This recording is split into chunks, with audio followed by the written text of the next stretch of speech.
चलिए next point है आप लोग का क्रॉस कपल्ड रिएक्शंस, है ना, इसको कहते हैं कपल्ड। नेक्स्ट पॉइंट है आप लोग का कपल्ड रिएक्शंस, इसको कहते हैं कपल्ड रिएक्शन। ठीक, ये आपको होता है coupled reactions. Couple reaction actually क्या होता है, जिसमें क्या करते हैं, जब हम किसी भी कंपोनेंट को जब इसको प्रिपरेशन करते हैं रिएक्टेंट से प्रोडक्ट का, तो वो क्या करते हैं अलग अलग स्टेप में क्या करते हैं प्रोसेस के अकॉर्डिंग क्या करते हैं उसको फॉर्मेशन करता है। सो लाइक दिस, अगर मान लीजिए यहाँ पे भी मैं इंट्रोडक्शन की बात कर रहा हूँ, यहाँ पे अगर हम इसकी बात करते हैं इंट्रोडक्शन की, तो उस कंडीशन में क्या होता है कि यूजुअली यहाँ पे हमारा जो रिएक्शंस होती है वो reactions of the face over most of the डायनेसिटी between the couple and uncoupled reactions. If the several reactions take place simultaneously in the face, ठीक है, face one most of the distinguish between the coupled and uncoupled reactions, इसको कहा जाता है।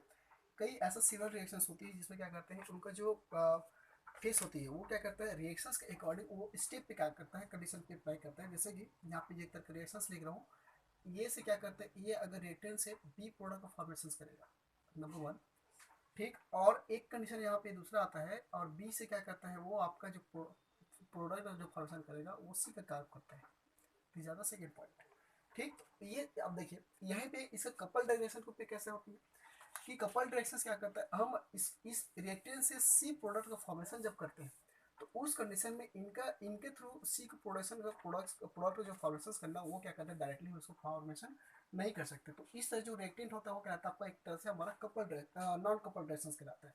If the direct convergence, देखिए ये क्या करते हैं डायरेक्ट सी पे क्या करते हैं वो कन्वर्ट नहीं हो सकता, तो ये क्या करता है, there is not possible of this the couple direction, so it called of the non couple directions.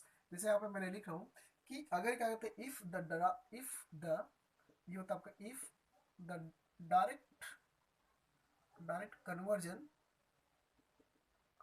A reacting to C product in the formation is a not possible, is not possible. Okay.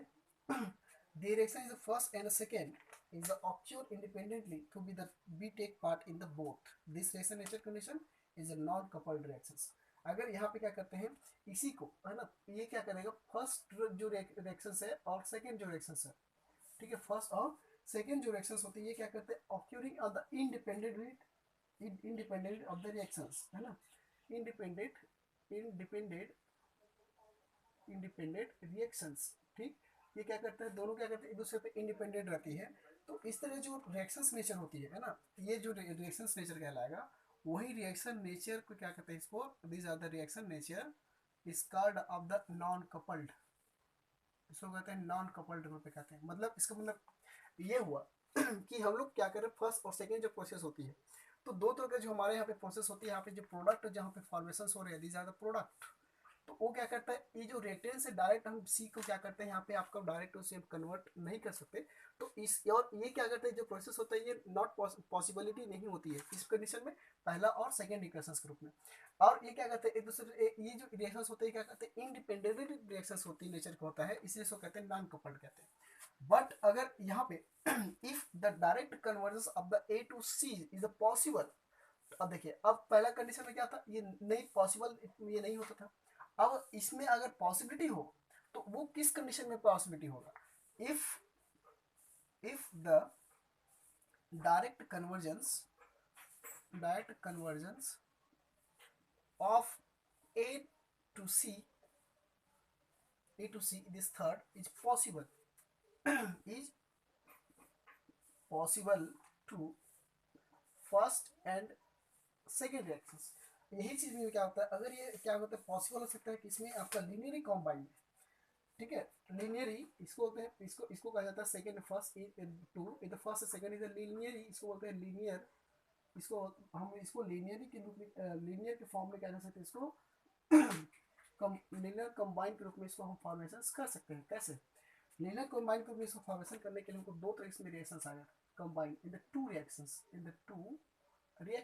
वो जो reactions होगा वो आपका होता है there is a two reactions and the first is a A to B and B to C product.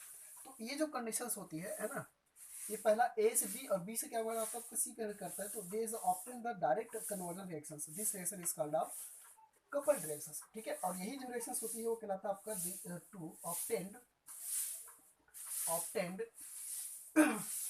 Direct convergence, ये क्या आता है आपका obtained direct convergence reactions, direct conversion reactions, है ना। और यही जो रिएक्शंस होता है इस कॉल्ड, ये कहलाता है आपका कपल्ड रिएक्शंस, इस कॉल्ड कपल्ड रिएक्शंस, ठीक है। आई बात समझ में कि इसमें क्या बोल रहे हैं कि सबसे पहले हम लोग कपल्ड रिएक्शन देखें, तो कपल्ड रिएक्शन दो तरह इसमें आपका कंडीशंस होती है, एक होता है नॉन कपल्ड, दूसरा होता है आपका कपल्ड रिएक्शन, कपल्ड होगा, दूसरा आपका नॉन कपल्ड। तो नॉन कपल्ड ग्रुप में क्या करते हैं, जब हम किसी भी रिएक्टेंट से सी को डायरेक्ट इसमें कन्वर्ट करते हैं, तो वो हमारा पॉसिबिलिटी भी होती है जो दो कंडीशन में, इस कंडीशन में, है ना। पहला सेकंड जो रिएक्टेंट होता है वो हमारा ये पॉसिबिलिटी नहीं होती है, किस कंडीशन में, इंडिपेंडेंट रिएक्शंस होती है ना। इंडिपेंडेंट रिएक्शंस के अकॉर्डिंग तो उसको बोलते हैं, इसको इस तरह के जो रिएक्शन होते हैं वो नॉन कपल्ड कहलाता है। बट ये कंडीशन क्या कब हो सकता है, जब ये डायरेक्ट जब कन्वर्सन ए टू सी में होगा, तो उसके जो पॉसिबल हो सकता है पहला सेकंड के लीनियर कंबाइन के रूप में, है ना। Linear combine two reactions, first A से बी में और बी से क्या कहता है आपका सी में, तो ये आपका लीनियरी जो कॉम्बिनेशन यहाँ पे बनेगा, तब उस कंडीशन में ये जो हमारा कपल्ड रिएक्शंस होती है, इसका जो फॉर्मेशन करता है, the form of the coupled reaction is the linearly combination of the reactions is reacted to the formation of the product, so is called of this the coupled reaction, ठीक है। तो इस कंडीशन में यहाँ पे obtain होती है direct conversion of the reactions is the called of the coupled reaction, तो ये हमारा क्या आता है कपल्ड रिएक्शन कहलाता है। फॉर एग्जांपल इसको एग्जांपल रूप में देखते हैं, ठीक है। फॉर एग्जांपल अगर हम लोग इसका एक एग्जांपल की बात करते हैं, ठीक है, तो ये होता है आपका कपल्ड रिएक्शंस कहलाती है, याद रखना, ठीक है। ये होता है आपका एग्जांपल ग्रुप में अगर लेंगे तो थर्मोडायनामिक जो coupling of the essential features in the biological systems, है ना।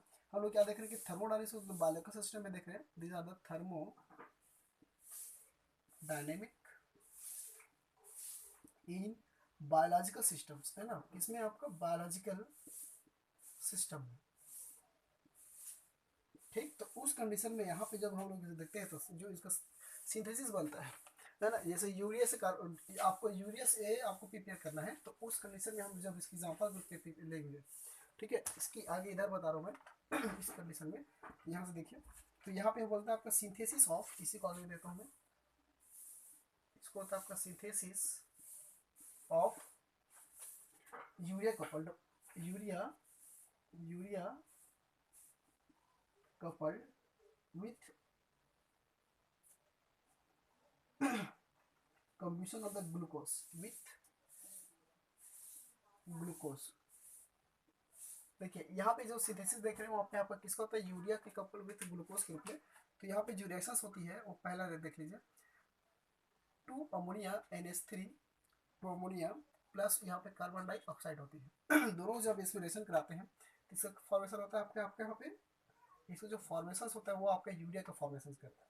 यूरिया का क्या करेगा, फॉर्मेशन करेगा, मतलब यहाँ पे CO, ये होता है आपका CONH2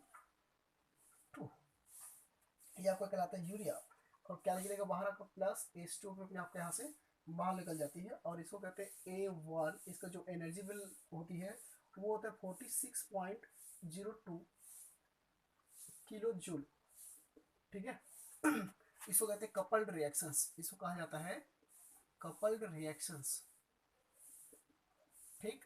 पहला रिएक्शंस में अगर हम लोग ग्लूकोज की बात करते हैं, ठीक है, तो ग्लूकोज की जो कंडीशन में हम लोग इसको बात करेंगे, तो उस कंडीशन में क्या करता है कि 1/6 C6H12O6 these are the glucose plus oxygen, है ना तो यहाँ पे क्या करता है, इसका जो रिएक्टिविटी होती है, ठीक है, वो रिएक्शन करने पे क्या बनाता है आपका यहाँ से, यहाँ पे कपल्ड रिएक्शन के थ्रू इनका जो प्रिपरेशन होगा, these are the coupled reactions, है ना, वो आपको होती है कार्बन डाइऑक्साइड बाहर होगी प्लस वाटर, क्या होता है वाटर के मॉलिक्यूल्स आपका बाहर जाती है, ठीक है तो ये जो होता है इसका जो एनर्जी बिल होती है, ये A1, ठीक, इसको कहते हैं A1 में, इसका जो सॉरी A2 इसको बोलाता है, इसका जो एनर्जी होती है वो 481.2 किलो जूल्स इसका होता है, ठीक है।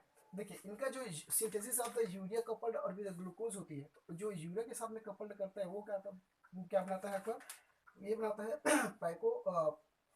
प्राइगोजीन्स और एक बनाता है आपका डिफे, ठीक है। ये ग्लूकोज को जो होती है, ये ग्लूकोज जो प्रिपेयर करता है वो किसको बोलते हैं, डिफे, इसको कहा जाता है डिफे कहा जाता है।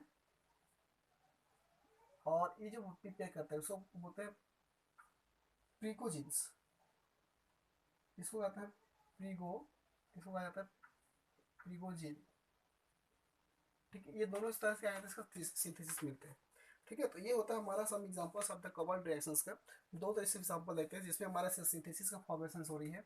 तो इनके जो कंडीशंस होती है वो क्या करते हैं, एक तरह लीनियरी कॉम्बिनेशन होना चाहिए कपल्ड रिएक्शंस के लिए। अगर वो लीनियरी कॉम्बिनेशन नहीं होता तो वो डायरेक्ट कन्वर्ट प्रोडक्ट में आपका कन्वर्ट नहीं होता, तो उस कंडीशन में हमारा क्या रहता है, आपका नॉन कपल्ड रूप में कहलाएगा। अगर वो हमारे लीनियरी कॉम्बिनेशन के रूप में आपका क्या करता है, वो स्टेप बाय स्टेप क्या करता है, वो कन्वर्ट होता जाएगा, तो वो उस कंडीशन में कहते हैं इसको, जैसे हमारा यहाँ पे दिख रहा है, ये हमारा कपल्ड रिएक्शंस ग्रुप में कहती है। ठीक है, और यहाँ पे ये जो सिस्टम्स होती है हमारा किस पे डिपेंड करता है, biology thermodynamics of the biological system पे डिपेंड करता है। ठीक, और जब हम लोग कपल रिएक्शन की बात करेंगे तो उस कंडीशन में यहाँ पे कपल रिएक्शन ये देखा जाता है कि सबसे पहले फर्स्ट आपका जो मेन रिएक्टेंट होगा, तो रिएक्टेंट जैसे कि आपका रिएक्टेंट से अगर आपको प्रोडक्ट फॉर्मेशन करना है, ठीक है, तो ये कैसा होना चाहिए, आपको यहाँ पे लीनियरी प्रोडक्ट्स लीनियरी टाइप्स होना चाहिए, तभी क्या हो पाएगा, यहाँ पे आपका कपल रिएक्शन का फॉर्मेशन हो पाएगा। तो ये होता है आपका कपल रिएक्शंस। ठीक है, नॉन कपल रिएक्शंस दोनों यहाँ पे एक चीज होगी। जब हम इसमें एग्जांपल देख रहे हैं कि इसमें अमोनिया और कार्बन डाइऑक्साइड या इसको बोलते हैं हम यूरिया के सिंथेसिस के रूप में और ग्लूकोज के रूप में, तो वहाँ पे दो तरह का रिएक्शन दिखाई जाता है। एक कपल रिएक्शन यूरिया के पिकोजिन्स जिसको बोला जाता है, और एक होता है आपका ग्लूकोज के थ्रू प्रिपेयर करते हैं, तो वो होता है हमारा डिफेयर। ठीक है, तो ये होता है हमारा totally off this couple reactions, है ना। और इस कपल रिएक्शन के थ्रू आपका ये पहला जो यूनिट है, unit of non thermodynamic biological system में आपका अभी कंप्लीट होती है। So thank you.